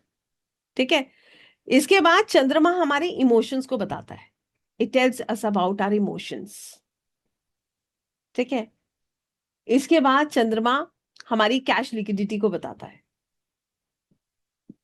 ठीक है, कैश इन हैंड। जैसे कई लोग आप देखिएगा बड़ी प्रॉपर्टी होती है मगर अकाउंट खाली, और कई लोगों के पास प्रॉपर्टी नहीं होगी, अकाउंट भरा रहेगा पैसों से।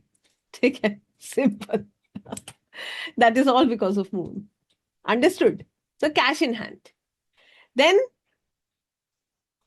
आई होप ये इजी है समझने में, कुछ कॉम्प्लिकेटेड नहीं है अभी तक, है ना? तो चंद्रमा से हमने अपना मन देखा, चंद्रमा से हमने माँ को देखा, चंद्रमा से हमने अपनी कैश लिक्विडिटी देखी।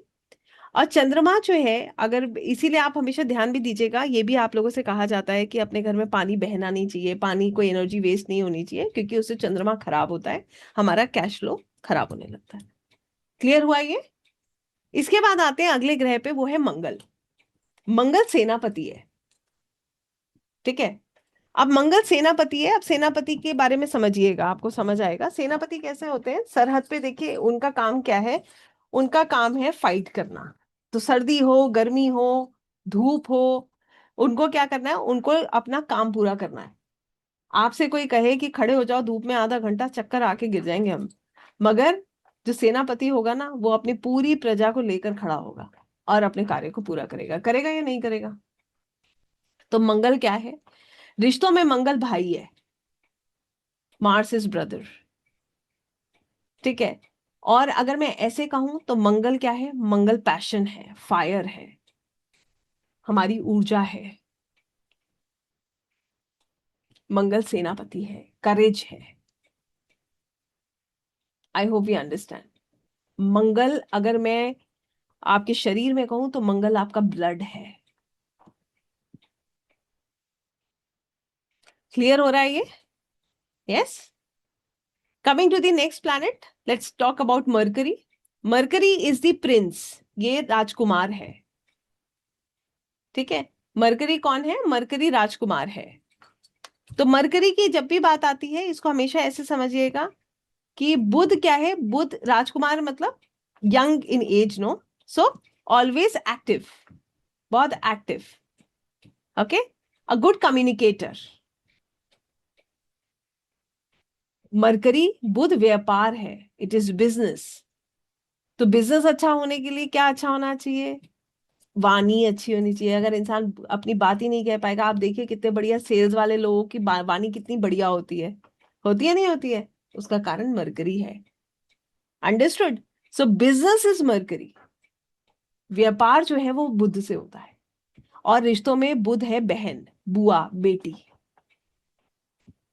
बहन, बुआ, बेटियां कौन होती हैं? बुध होती है, मरकरी होती है। ओके। सो कहने का मतलब ये है कि हम मरकरी को देखते हैं कम्युनिकेशन के लिए, intelligent. Mercury is intellect, logic. Mercury क्या है? इंटेलेक्ट है, आपका लॉजिक है। तो जिसका मरकरी स्ट्रांग होगा वो दिमाग से चलेगा, वो हर चीज में लॉजिक लगाएगा। कितने लोग हैं जितना जो लोग लॉजिक लगाते हैं ना, और कितने लोग हैं जो बहुत अच्छा बोलते हैं। So in that case Mercury is very very prominent in your chart. ऐसे करके हम इसको समझते हैं। क्लियर हुआ ये? Yes. Coming to the next one, let's talk about Venus, सबका favourite. Venus is love, Venus is luxury, Venus is beauty. Venus प्रेम है, लग्जरी है, ब्यूटी है। Venus is intimacy, Venus is relationship, ठीक है, रोमांस। ये सब शुक्र है।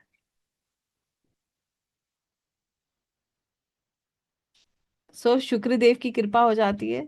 तो जिस भाग में शुक्रदेव कृपा करते हैं, उस भाग में इंसान के जीवन में उन्नति। और रिश्ते में कृपा हो गई तो प्रेम का बड़ा सुख होगा।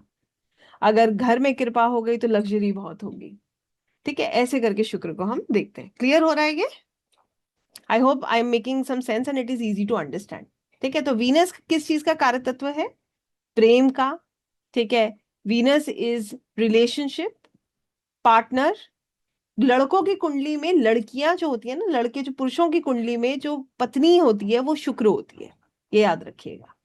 अगर आप किसी पुरुष की कुंडली देख रहे हैं और उसकी वाइफ को देखना चाहते हैं, तो वो किस किस कौन से प्लैनेट से रिप्रेजेंट करेगी? शुक्र से रिप्रेजेंट करेगी। और लड़की की कुंडली में अगर आप उसके हस्बैंड को देखेंगे तो वो जुपिटर से रिप्रेजेंट करेंगे। ओके। सो जो हमारी जो वाइफ है वो वीनस है। Wife is Venus, relationship is Venus, intimacy is Venus, love is Venus, romance is Venus. Okay. Coming to the next planet, let's talk about Saturn.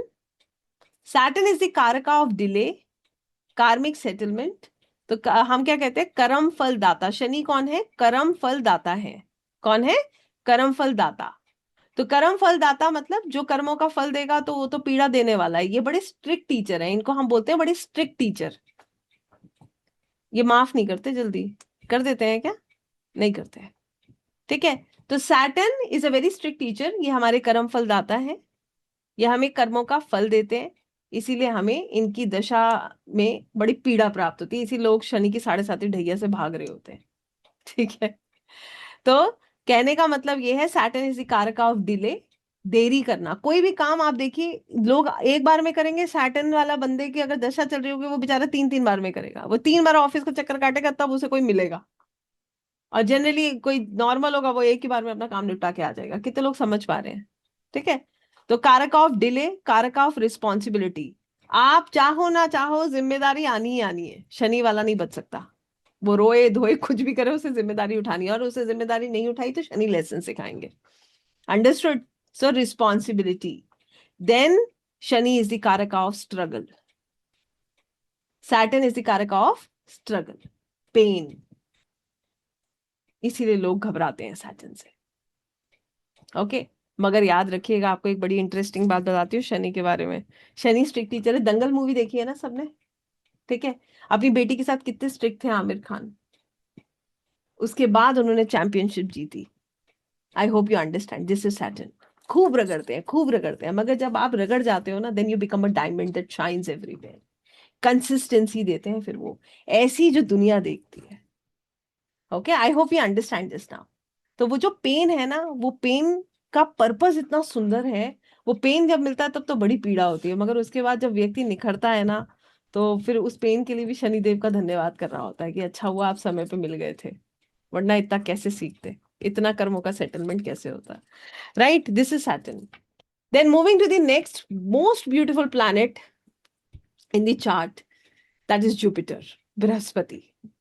देवगुरु बृहस्पति सबसे बड़े ग्रह हैं, और जहां पर ये बैठते हैं, जहां ये देखते हैं, उस जगह को ये एक्सपैंड कर देते हैं। It is the planet of expansion. Devguru Brihaspati ब्राह्मण है, गुरु है, विद्या का कारक बृहस्पति है, प्रॉस्पेरिटी का कारक बृहस्पति है, अबंडेंस का कारक बृहस्पति है। सबसे सात्विक ग्रह। हम भी जो ऑकल्ट में पढ़ते हैं, ये किसकी कृपा से पढ़ रहे हैं? देवगुरु बृहस्पति की कृपा से। ठीक है। तो देवगुरु बृहस्पति आपको ज्ञान देते हैं। ठीक है। आपको जीवन में मूल सिखाते हैं। ठीक है। शास्त्रों से जोड़ते हैं। आप जो, हम जो भी पढ़ रहे हैं वो गुरु के कारण है। तो आप याद कीजिए, गुरु मतलब कौन? सारे टीचर्स जिन्होंने हमें दुनिया में पढ़ाया। बचपन में हम कैसे मजाक बना लेते थे टीचर्स की, बृहस्पति खराब करते हैं। अंडरस्टूड? इसीलिए बड़ा, जब समझ आती है तो सबसे पहली शिक्षा यही मिलती है, बच्चों को भी देते हैं फिर, कि कभी जुपिटर खराब नहीं करना, क्योंकि ज्ञान वहीं से आ रहा है। Expansion, prosperity, abundance. आपको एक बड़ी सुंदर सी बात बताती हूँ। कहते हैं गुरु खुद किसी भी हालत में हो, जब वो अपने शिष्य को देखता है ना, आशीर्वाद ही देता है। अंडरस्टूड? तो इसलिए क्यों कहते हैं? क्योंकि गुरु की, इनकी दृष्टि में इतनी ताकत होती है, इनको अमृत कहा जाता है, जिसको देख लिया उसको तार दिया। इसीलिए इनको अबंडेंस और प्रॉस्पेरिटी कहा गया। ठीक है। Understood how beautiful this planet is? इसीलिए इसको सबसे सुंदर प्लैनेट बोलते हैं। Right. Now coming to the most mysterious planet, Rahu. कितने लोगों को लगता है राहु केतु बड़े मिस्टीरियस हैं? Rahu Ketu, Rahu is the head and Ketu जो है वो धड़ है।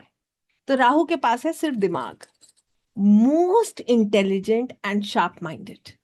राहु किसका कारक है? दिमाग का, स्मार्टनेस का, अनकन्वेंशनल अप्रोच, जो दुनिया के गले के नीचे उतरेगी नहीं, वो इनको पता है। ऐसे ऐसे आइडियाज जो कोई सोच नहीं सकता, वो राहु वाले के पास होंगे। इतना दिमाग चलेगा, इतना दिमाग चलेगा कि वो खुद सोचेगा भाई तू शांत हो जा, थोड़ी देर तो रिलैक्स होने दे। 24/7 आइडियाज आते हैं राहु वालों को। ओके। इसीलिए रेस्टलेसनेस रहती है। कितने लोग समझ पा रहे हैं? राहु अचानक से राजा बना देता है और अचानक से रंक भी बना देता है। Unconventional approach. मैं फिर से रिपीट कर रही हूँ। राहु को समझाने के लिए मैं एक स्टोरी अक्सर समझाती हूँ, आपको भी समझाती हूँ, बड़ी इंटरेस्टिंग, सुनिएगा। एक बार एक व्यक्ति की जेब में 60 रुपए थे। उसने सोचा मैं समोसा और चाय खाऊंगा, इतने ही पैसे हैं। जाकर वो एक रेस्टोरेंट में बैठा, उसने चाय समोसा ऑर्डर किया। उसको कोई देख रहा था। उसने वेटर से कहा इसको और खाने को दो, मैं पे कर दूंगा। तो वेटर आया, बहुत सुंदर सुंदर अच्छे अच्छे पकवान लेके आने लगा, आने लगा, आने लगा। वो भी बड़ा आश्चर्य में आ गया, अरे आज मुझे इतना कुछ मिल रहा है, मेरे पास तो पैसे हैं नहीं। फिर वो व्यक्ति को उसको देखा, उसने उसको देख के मुस्कुराया, ठीक है। और उसने मुस्कुराया तो उसने इशारा किया कि मैं हूं, तुम खाओ खाओ, टेंशन क्यों ले रहे हो। और वो मजे से खाता रहा, ठीक है। थोड़ी देर बाद जब खा चुका था वो पलट के देखता है वो बंदा गायब हो गया। Illusion, Rahu is illusion. तो छल भी राहु है, धोखा भी राहु है, बड़ा बच के रहना चाहिए। और राहु अगर कोई अपना ठीक कर ले तो राजा बनाने की क्षमता राहु रखता है, भटकना नहीं है मार्ग से, भटकाएगा मगर भटकना नहीं है। मतलब अगर उस समय वो व्यक्ति समझ जाता कि मेरे पास 60 रुपए है, मुझे इसका एहसान क्यों लेना है, मेरा पेट तो एक समोसे में भी भर सकता है, और वो ये बात समझ के बच जा रुक जाता, तो यही राहु उसको, वही व्यक्ति इसको देकर जाता। मगर क्योंकि वो उसके छल में आ गया, वो व्यक्ति जादू की तरह गायब हो गया। आई hope you understand what is Rahu now. Okay. Rahu is attachment. Rahu attach कर देता है। क्यों, दिमाग है ना, एक ही चीज के बारे में सोचता रहेगा, ठीक है। सोचता रहेगा सोचता रहेगा, अटैचमेंट क्रिएट, ऑब्सेशन क्रिएट कर देता है राहु। और केतु बिल्कुल ऑपोजिट है। Ketu is detachment. जहां बैठेगा आपको वहां से दूर कर देगा। केतु डिटैच करने आया, केतु फकीर है। फकीर समझते हो आप? ब्राह्मण नहीं बोला मैंने, फकीर बोला है। फकीर और ब्राह्मण में बड़ा अंतर होता है। ब्राह्मण बृहस्पति है और फकीर कौन है? वो केतु है, ठीक है। जिसे कुछ लेना देना नहीं है, जो अपनी धुन में चल रहा है, बस उसका कोई नहीं, उसे सिर्फ ईश्वर पता है। मिल गया खा लिया, नहीं मिला नहीं खाया, उसको कुछ नहीं पता। केतु आपको दुनिया के हर सुख से दूर कर देगा।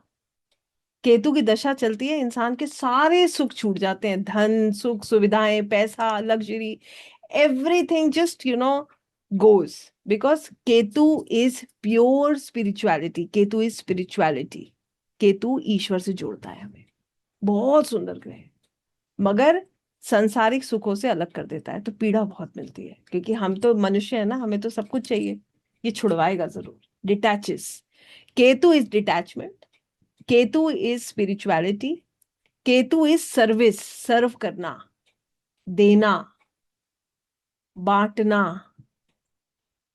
केतु, जैसे राहु अटैचमेंट था ना, राहु एक ही चीज के बारे में सोचता है। केतु कहता है छोड़ोगे तभी आगे बढ़ोगे, क्योंकि ईश्वर से छोड़ मिलने के लिए यहाँ के सुख छोड़ने पड़ते हैं। ये छुड़वा के ही आपको वहां जोड़ेगा। कितने लोगों को समझ आया केतु क्या है? क्लियर हुआ? यस। अब आपको 9 ग्रह समझ आ गए और आपको 12 घर समझ आ गए, ठीक है। अब सबके पास अपने अपने चार्ट हैं। देखिए अभी सिर्फ मैं इन दोनों चीजों से आपको करके दिखाऊंगी, आप देखिएगा। अभी तो हमने राशि पे बात ही नहीं करी है, अभी राशि पे भी आएंगे। Everybody is having the chart, कोई एक आधा चार्ट है सबके पास, ठीक है। अभी हम सिर्फ जो करने जा रहे हैं ना, only one thing we are doing is that is blank chart. हम सिर्फ उसमें एक ग्रह और एक घर को पकड़ के एक प्रिडिक्शन करने वाले हैं। सूर्य किसी के पहले घर में हो, पहला घर पता है कौन सा था? सबको पता है? आइए पहले तो आपको घर ही पूछ लेते हैं, रुकिए। ये भी बहुत इंपॉर्टेंट पॉइंट है, पता चले मैं घर कहूं और आप गायब हो जाओ, कौन सा घर कह रही हैं। एक मिनट। या सो अगर मैं कहूं कि, आइए यहाँ भी चैट खोल देते हैं कि ताकि मुझे समझ आए आपको कितना समझ आया है। अगर यहाँ पर मैं कहूं ये वाला घर कौन सा है, तो ये कौन सा घर है? Everybody quick, number number number, कौन से नंबर का घर है ये वाला जहां पर मैंने टिक लगाया है? Yes, this is the 5th house. पंचम घर है ये, बताया था ना अभी। आगे देखिए, ये कौन सा घर है जहां मैंने टिक किया है अभी? 9th house, very nice, this is the 9th house, बहुत बढ़िया।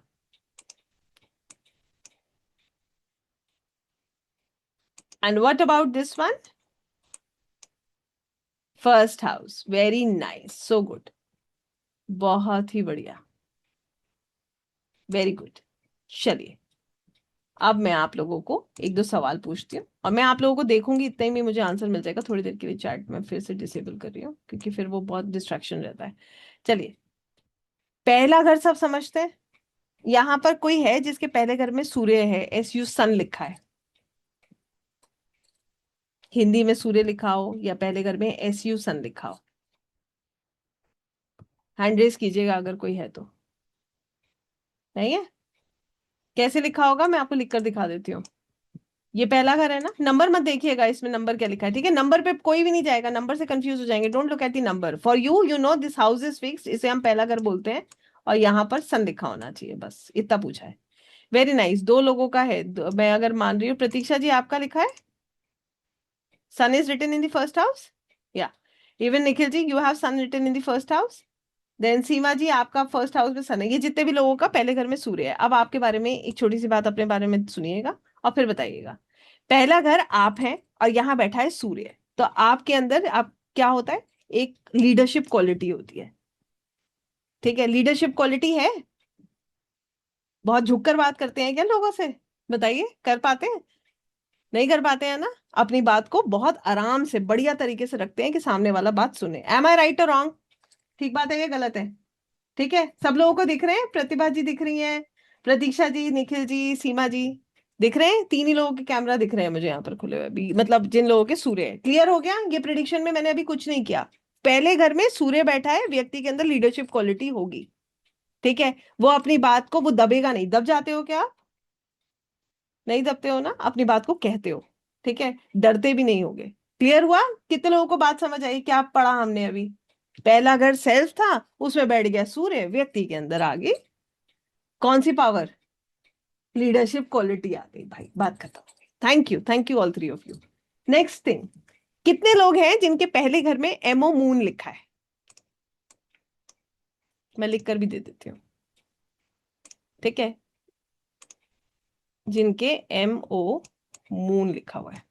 How many of us are there? है कोई? सीमा जी आपके मून भी लिखा है? नहीं, नीरा जी के लिखा है। Okay, very nice. और कोई जिसके सेकंड फर्स्ट हाउस में एमओ मून लिखा हो? किसी के नहीं है। और ये हाउसेस एम्प्टी भी होते हैं, तो घबराइएगा मत कि हमारे तो कोई प्लैनेट ही नहीं लिखा तो हम पता नहीं हम कुछ है भी या नहीं है। ऐसा भी नहीं होता, ठीक है? तो नीरा जी आपके एमओ मून लिखा है, तो आप मुझे ये बात बताइए कि क्या आप इमोशनल हैं या नहीं है? है इमोशनल? चंद्रमा क्या बनाता है व्यक्ति को? इमोशनल। तो जिसके पहले घर में मून लिखा होगा वो व्यक्ति नेचुरली क्या होगा? इमोशनल होगा। सिंपल सी बात। ठीक है, अब आपके बारे में दूसरी बात बताती हूँ। जिसके पहले घर में चंद्रमा लिखा है, इसका मतलब वो व्यक्ति की पर्सनालिटी मून से गवर्न हो रही है, तो वो व्यक्ति कैसा होगा? इमोशनल होगा, सबकी केयर करने वाला होगा। ठीक है, खुद ही रोता रहेगा बेचारा, सबके लिए करेगा और अपने आंखों से आंसू बहाता रहेगा। मुस्कुरा रही है नीरा जी खूब। ठीक बात है नीरा जी, ठीक प्रिडिक्शन है, नहीं है? देखिए, कुछ भी नहीं करा हमने, एक घर को पकड़ा, एक प्लैनेट को पकड़ा, दोनों को जोड़ दिया। ये सिर्फ बेसिक है। एक घर में चार चार पांच पांच प्लैनेट्स भी बैठते हैं, उनको भी हम पढ़ते हैं ऐसे ही। बात समझ आ रही है? कितने लोगों को बात समझ आ रही है? ठीक है, अब कोई है जिसके फर्स्ट हाउस में एमी मरकरी लिखा है? वेरी नाइस, हरप्रीत जी के मरकरी लिखा है, बहुत बढ़िया। और कोई? वेरी नाइस, आकांक्षा जी के भी मरकरी लिखा है। तो इसके लिए मैं आपके लिए कह दूं, अच्छा रुचिका जी, राधिका जी के लिए भी मरकरी लिखा है। अब मैं कहूँ, आप बहुत लॉजिकली काम करते हो? करते हो? Yes, you are very logical people, very intellectual people, दिमाग से चलते हो। यस और नो? ऐसा है? दूसरी बात मैं आपके बारे में कहूँ तो यू आर गुड कम्युनिकेटर्स। अपनी बात को बहुत बढ़िया तरीके से आप कह लेते हो। और अगर मैं गलत नहीं हूं तो आपकी आवाज भी बहुत अच्छी होगी। आवाज अच्छी है? कभी गुनगुनाते हैं? नहीं गाते हैं ना? Yes, you have beautiful voice, this is the trait of mercury in the first house. कितने लोगों को समझ आया ये? ओके, अब देखिए, किसी के वीनस है पहले घर में? VE, Venus. Anyone who has Venus in the first house? कोई भी नहीं है? एक तो कैमरा ही आधे लोगों के बंद है। आकांक्षा जी के वीनस भी है, वेरी नाइस। तो वीनस अगर पहले घर में होगा तो आपके बारे में देखिए, सुनिए, वीनस क्या था? सुंदरता। तो a person is very attractive when that person has Venus in the first house. सबसे पहली चीज तो क्या होती है? अट्रैक्टिव होता है। दूसरी चीज क्या होती है? उसको लग्जरी बड़ी पसंद होती है। ठीक है, they are very fond of luxury. तीसरी चीज क्या होती है? Fond of perfumes, good clothes, nice house. कितने लोग समझ पाए और कितने लोगों के साथ ये रेजोनेट हो रहा है? हाँ, रेणुका जी के साथ भी रेजोनेट हो रहा है। ग्रेट। मैं देखिए आप लोगों को अनम्यूट इसलिए नहीं कर रही हूँ क्योंकि फिर बहुत साउंड होगी, हम पढ़ नहीं पाएंगे। सो अभी हम ऐसे ही चलेंगे। Okay, so I hope you are understanding now what am I saying. तो वेरी सिंपल, सैटर्न वालों के बारे में बता दूं क्या? कोई है जो सैटर्न लिखा है जिसका? अरे वाह, सैटर्न वाले हैं, बड़े गंभीर लोग हैं, पूरी जिंदगी जिम्मेदारियां उठाई है ना?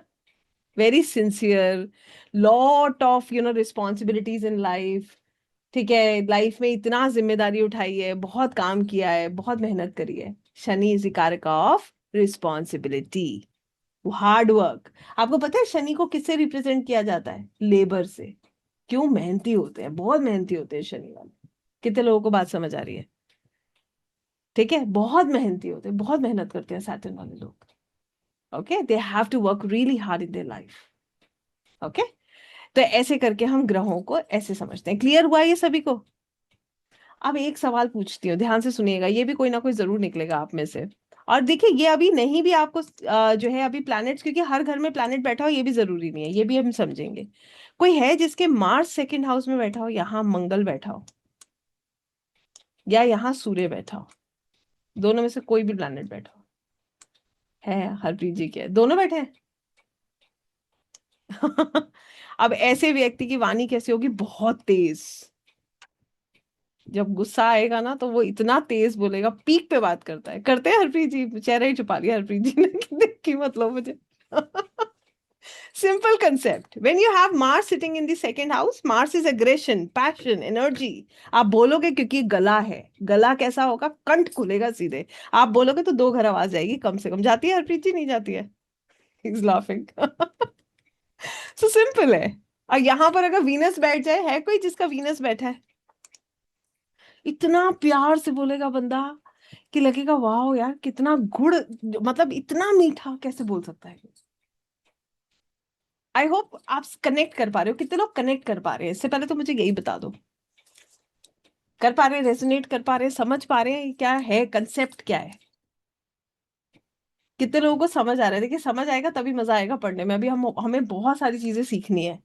तो ये बेसिक्स है, this is just the basics जो हम आज सीख रहे हैं। ठीक है, हमने कुछ भी नहीं किया। सेकेंड हाउस हमारी वाणी है, यहाँ पर बैठ गया मंगल, हम समझ गए बंदा बहुत तेज बोलता है। अब मंगल, यहाँ मंगल सूर्य में से कोई भी ग्रह बैठेगा तो घर वालों के साथ बहुत अच्छे रिश्ते होंगे, बहुत लवी डवी रिश्ते होंगे। भाई सूर्य है, डोमिनेंस क्रिएट करेगा, अपनी बात को बहुत जोर से रखेगा, घर वाले सुनेंगे मजबूरी में। मंगल है तो झगड़े भी कराएगा। अंडरस्टूड? यस। और केतु बैठ जाए सेकंड हाउस में तो क्या करेगा? अपने घर वालों से डिटैच कर देगा। है किसी का केतु? नहीं है? Very nice. समझ आया क्या है कंसेप्ट, क्या है? How many of us have understood the concept? I hope the concept is clear. Yes. एक क्वेश्चन पूछूं, आप लोगों का चेक करें कितना समझ आया आपको। ठीक है, बताइएगा, चैट ओपन कर रही हो, बताइए। क्वेश्चन बड़ा सिंपल है। किसी के फोर्थ हाउस में केतु बैठा है, फोर्थ हाउस में केतु बैठा है, मदर के साथ कैसे रिलेशंस होंगे, अच्छे या खराब? डिटैचमेंट या attachment? Absolutely right, detachment. Simple concept. Clear हो गया ये? अगर किसी के फोर्थ हाउस में मून बैठा हो तो कैसे रिलेशंस होंगे, अच्छे या खराब? Emotional attachment, very true. आप लोग समझ चुके हैं। अब आप लोग फिर एक बार अपना कंधा ऐसे ऐसे करके टैप कीजिए, मैं आपको नेक्स्ट चैप्टर पढ़ाती हूँ। ठीक है। सो आई होप अब आप लोग समझ पाए हैं कि how we learn, how we read, how we understand the chart. क्योंकि ये इनकम्प्लीट है, अभी बहुत कुछ है जो हमें पढ़ना है, बहुत डीप। बट यस, अगर आपको इतना भी समझ आ रहा है तो अब आपको ये समझ आ रहा होगा कि कुंडली पढ़ना मुश्किल नहीं है। कितने लोगों को लग रहा है कि कुंडली पढ़ना मुश्किल नहीं है मुश्किल? कितने लोगों को कॉम्प्लिकेटेड लग रहा है? नहीं है ना? It is really not complicated, believe me. सच में कॉम्प्लिकेटेड नहीं है। एक कंसेप्ट और पढ़ाऊंगी। मैंने जैसे कहा था 1 घंटा बोला था, तो मुझे लग रहा है कि हम बहुत ज्यादा कवर तो नहीं कर सकते, बट फिर भी आइए समझते हैं। अब क्या हुआ, अब हमारे पास कंसेप्ट आता है राशियों का। हमने 12 घर समझे, 9 ग्रह समझे, अब हम 12 राशि समझेंगे। ये 12 राशि जो होती है ना, ये जो 12 घर होते हैं, इसमें जो ये 12 नंबर लिखे हैं, ये 12 राशियों को रिप्रेजेंट करते हैं। किसको रिप्रेजेंट करते हैं? 12 राशियों को। 12 घर हैं और 12 राशियां हैं। हर नंबर एक राशि को रिप्रेजेंट करता है। पहला नंबर मेष राशि होती है, जिसको हम इंग्लिश में एरीज कहते हैं। इसको याद रखिएगा। याद मत रखिए, इसका आप स्क्रीनशॉट ले लीजिए, बाद में अपने नोट्स में लिख लीजिएगा।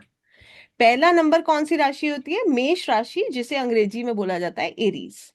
2 नंबर होती है वृषभ राशि, जिसे अंग्रेजी में हम कहते हैं टॉरस। 3 नंबर होती है मिथुन, जिसे इंग्लिश में हम कहते हैं जेमिनाई। 4 नंबर होती है कर्क, जिसे इंग्लिश में हम क्या कहते हैं? कैंसर। 5 नंबर होती है सिंह, जिसे इंग्लिश में हम कहते हैं लियो। 6 नंबर जो होती है वो कन्या होती है, जिसे हम इंग्लिश में वर्गो कहते हैं। 7 नंबर तुला होती है, जिसे हम जो है इंग्लिश में लिब्रा कहते हैं। 8 नंबर वृश्चिक होती है, जिसे इंग्लिश में स्कॉर्पियो कहा जाता है। 9 नंबर सैगिटेरियस होती है, जिसे हिंदी में धनु कहते हैं। 10 नंबर मकर होती है, जिसे इंग्लिश में कैप्रिकॉन कहते हैं। 11 नंबर जो होती है वो कुंभ होती है, जिसे इंग्लिश में अक्वेरियस कहा जाता है। और 12 नंबर मीन होती है, जिसे इंग्लिश में पाइसेस कहा जाता है। I hope this is clear to everyone. ये 12 नंबर 12 राशियों को रिप्रेजेंट करते हैं। I hope this is clear. ठीक हो गया? और इंटरेस्टिंग बात यह है कि हमारे 7 ग्रह इन राशियों के मालिक होते हैं। 7 क्यों कहा? 9 नहीं कहा मैंने। राहु केतु को कोई राशि नहीं मिली है। 7 ग्रह, 7 ग्रह कौन कौन से? सूर्य, चंद्रमा, बुध, मंगल, शुक्र, शनि और बृहस्पति। ठीक है? वी दी 7 प्लैनेट्स, इनको राशियां दी गई हैं, ये इनके मालिक हैं। They are the lord of these rashis. कौन कौन से मालिक हैं आइए समझाती हूँ। यहां पर ध्यान रखिएगा, 1 नंबर राशि और 8 नंबर राशि, मतलब मेष एरीज और वृश्चिक स्कॉर्पियो, ये दोनों राशियों के मालिक है मंगल, मार्स।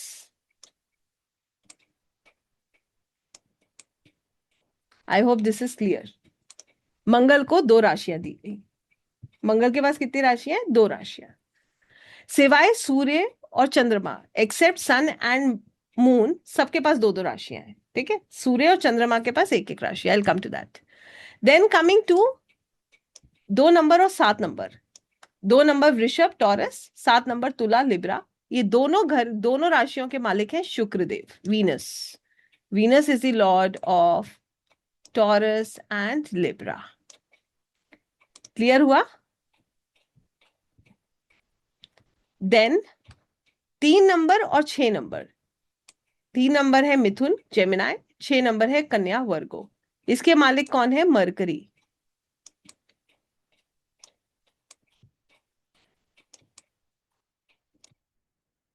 4 नंबर कर्क राशि कैंसर, इसके मालिक है चंद्रमा, मून।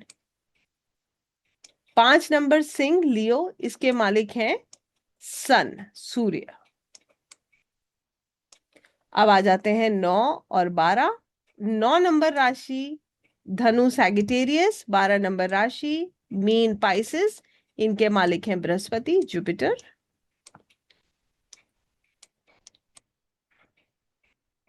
और 10 और 11 मकर और कुंभ, कैप्रिकॉन एंड एक्वेरियस, इनके लॉर्ड हैं सैटर्न।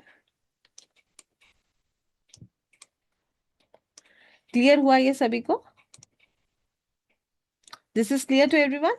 सो 12 राशि है, इन 12 राशि के लॉर्ड्स हैं। ठीक है? इन 12 राशि के ये स्वामी हैं। इनका अब आपके जिस जिस घर में जो प्लैनेट नहीं बैठा है ना, उस घर के राशियां लिखी हैं वहां पर, और उसके ये मालिक हैं। इस कंसेप्ट को समझिए। मैं बहुत कॉम्प्लिकेट नहीं करूंगी और बहुत ज्यादा डेप्थ में भी अभी नहीं जाऊंगी, बिकॉज मैं चाहती हूँ जितना आपने समझा है उतना आप बहुत अच्छे से समझो। ऐसा होता है, एक मकान मालिक होता है और एक किराएदार होता है। ये कंसेप्ट सब समझते हैं, इसीलिए मैं इस कंसेप्ट के द्वारा ही इसको समझाऊंगी।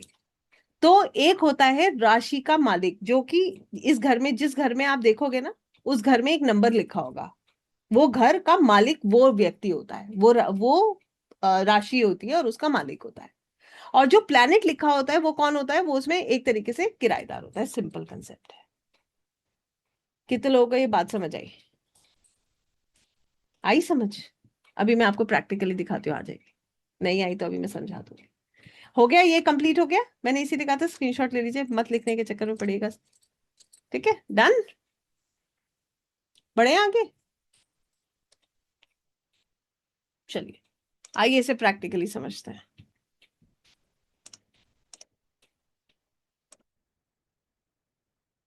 वापस इस पे आ जाइए। अब अपने अपने चार्ट पे आइएगा, सब लोग अपने अपने चार्ट पे आइए वापस। पहला घर पता है ना? मैं आपको बता देती हूँ फिर से, अगर कोई नहीं भूल गया है या कंफ्यूज्ड है, अभी हो सकता है। ये पहला घर है। अब पहला घर सबको पता है। पहले घर में कौन सा नंबर लिखा है, सिर्फ अपनी कुंडली पर ध्यान दीजिए। और मैं यहाँ पर चैट खोल रही हूँ, मुझे फटाफट बताइए। अपनी कुंडली पर ध्यान दीजिए और मुझे बताइए कि पहले घर में नंबर क्या लिखा है, चैट बॉक्स में डाल दीजिए, बिकॉज मैं इसी को अभी कंसिडर करूंगी। ध्यान से सुनिएगा। अंजुला जी, आपके पहले नंबर घर में 12 नंबर लिखा है, संयुक्ता जी के 11 लिखा है, सोनाली जी के 4 लिखा है, पल्लवी जी के 2 लिखा है, ज्योति जी के 3 लिखा है, नूपुर जी के 9 लिखा है, रचना जी के 27 तो लिखा ही नहीं हो सकता, वो आपकी डिग्री होगी। नंबर देखिए, एक नंबर लिखा होगा। 1 से लेकर 12 तक लिखा होगा रचना जी, संभव ही नहीं है, क्योंकि 1 से लेकर 12 तक जब 12 राशियां हैं तो 12 ही नंबर होंगे, 12 से 13 भी नहीं हो सकते। ठीक है, याद रखिएगा। अर्चना जी के 11 लिखा है, शमल जी के 6 लिखा है, अरुणा पाटिल जी के 4 लिखा है, संयुक्त संज्योति जी के 4 लिखा है, और प्रतीक्षा जी के 11 लिखा है, वंदना जी के 1 लिखा है, रेणुका जी के 4 लिखा है, वैशाली जी के 12 लिखा है, प्राची जी के 10 लिखा है, वृशाली जी के 9 लिखा है, नेहा जी के 5, सीमा जी के 9, 10, 6। अब ध्यान से समझिएगा। पहला घर होता है, इसको बोलते हैं लगन। क्या बोलते हैं? लगना। You can write it down, this is called लगना। जिसके 1 नंबर लिखा है उसका लगन मेष है, एरीज है, जिसका मालिक मंगल है। जिसका मालिक कौन है? मंगल। आपको कौन गवर्न करता है? मंगल। आपकी लगन क्या है? एरीज। ठीक है वंदना जी, आप ही का 1 नंबर लिखा था, तो आप कौन से? एरीज लगन के व्यक्ति हैं जिसका मालिक मंगल है। ठीक हो क्या?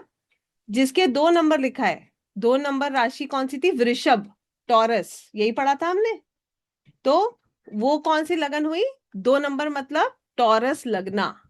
ठीक है, कौन है मालिक उसका? शुक्र। ठीक है हरप्रीत जी, ये 2 ही नंबर आपके लिखा था। देखिए, जिसका मुझे अभी ध्यान आ रहा है, मैं सिर्फ उनके नाम ले रही हूँ, देर आर मेनी।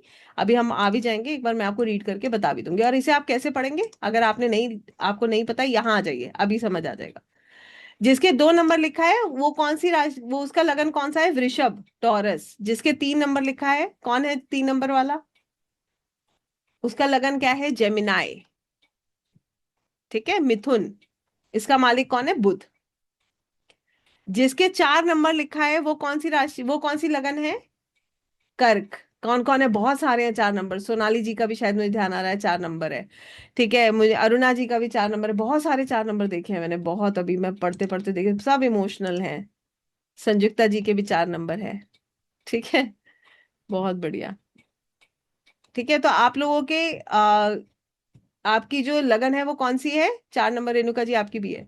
लगन आपकी कौन सी है? कर्क लगन है। कौन सी लगन हो गई? कर्क। कैंसर। इसके मालिक कौन है? चंद्रमा। इमोशनल बना देते हैं। ठीक हो क्या? 5 नंबर अगर किसी का लिखा है तो उसकी उसकी लगन कौन सी हो गई? सिंह, लियो। 6 नंबर लिखा है तो वर्गो, कन्या। 7 नंबर लिखा है तो तुला। 8 नंबर लिखा है तो वृश्चिक। 9 नंबर लिखा है तो धनु। 10 नंबर लिखा है तो मकर, जिसके मालिक शनि है। 11 नंबर लिखा है तो कुंभ, जिसके मालिक शनि है। और 12 नंबर लिखा है तो मीन, जिसके मालिक बृहस्पति है। क्लियर हो गया सभी को हम लगन कैसे निकालते हैं? तो हम सिर्फ जो प्लैनेट हमारे लगन में लिखा है ना, सिर्फ उसी पर नहीं डिपेंड करते हैं। वो जो राशि है ना, वहां पर जो नंबर है, वो भी हमारे व्यक्तित्व वो बताती है। कितने लोगों को ये बात समझ आई? जैसे आप एक मकान लेते हैं, तो उस मकान का रख रखाव तो उसका टेनेंट करता है, मगर ओनर का भी तो प्रभाव आता है, नहीं आता है? अगर ओनर खड़ूस हो, आस पड़ोस से झगड़ा करता रहे, तो फिर क्या होगा? उसका भी प्रभाव आएगा नहीं आएगा? बताइए, नहीं आएगा क्या? आएगा ना। बिल्कुल वैसे ही जो प्लैनेट अगर वहां बैठता है तो वो उसका रिस्पॉन्सिबल होता है, और अगर प्लैनेट नहीं बैठता है तो ओनर रिस्पॉन्सिबल होता है। जैसे मान लीजिए आपके 2 घर हैं, एक घर आपका दिल्ली में है और एक घर आपका बैंगलोर में है। ठीक हो गया? अब आप दिल्ली में रहते हैं, बैंगलोर वाला घर जो है खाली पड़ा है। अब अगर आपके बैंगलोर वाले घर में पानी बह रहा है, मान लीजिए कोई पाइप लीक हो रही है, तो आप ही के पास फोन आएगा ना कि अपने घर को ठीक कराइए, आपके घर में पानी बह रहा है। आएगा या नहीं आएगा? किसके पास जाएगा? और अगर उस घर में टेनेंट रह रहा होगा तो पहले रिस्पॉन्सिबिलिटी किसकी होगी? टेनेंट की होगी। पहले उसको बताया जाएगा, भाई पानी बह रहा है, इसे ठीक कराओ। और अगर टेनेंट नहीं है तो आपको बताएंगे भैया आप ठीक कराओ, सिंपल सी बात है। तो अगर उस घर में प्लैनेट बैठा है तो पहली रिस्पॉन्सिबिलिटी उस प्लैनेट की है, और अगर उस घर में प्लैनेट नहीं बैठा है तो रिस्पॉन्सिबिलिटी उस घर के डिपॉजिटर की आ जाती है, मतलब उस ओनर की आ जाती है, जो उस नंबर से आइडेंटिफाई करते हैं। वो नंबर उस राशि को बताता है, उस राशि का एक मालिक है। I hope this is not very complicated, is it? है कॉम्प्लिकेटेड क्या? नहीं है ना? है तो एक बार फिर से सुनिएगा, इजी हो जाएगा। It's not really very complicated.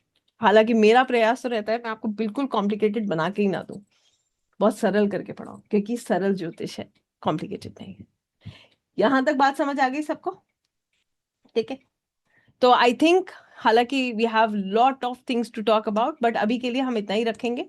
तो अब मैं आप लोगों से पहले पूछना चाहूंगी, कितने लोगों को आज मजा आया, कुछ कुछ अंडरस्टैंडिंग आई अपने बारे में, and you could understand how you can read a chart? Was it difficult? सबसे पहले तो मुझे बताइए, आपको आसान लगा?